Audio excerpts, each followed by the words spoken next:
Between the Lines is an installation, and it looks exactly like a study room. So here you can see books, paper, paraphernalia that are used for studying. But the objects that you see here are not functional.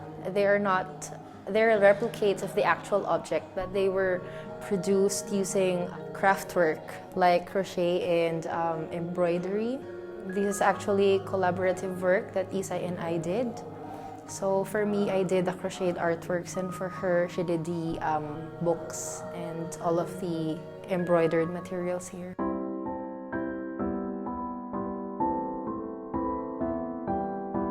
So I just made a hybrid object out of a pillow and a book, and then I removed the function of both objects because you can sleep on it nor you can read them.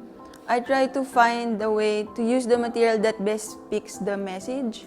But for now, in general, my practice is about finding the balance between the manual and the digital.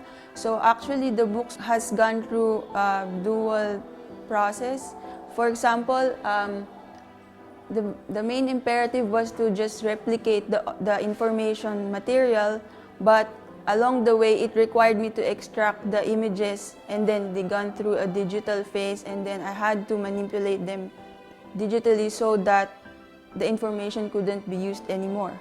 And then after this, it has to go through the laborious work that actually dialogues with her work.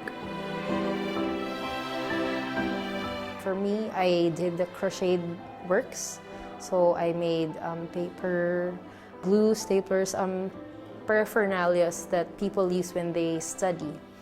And crochet is a very labor-intensive, time-consuming process, and it records how much time you spent doing the objects.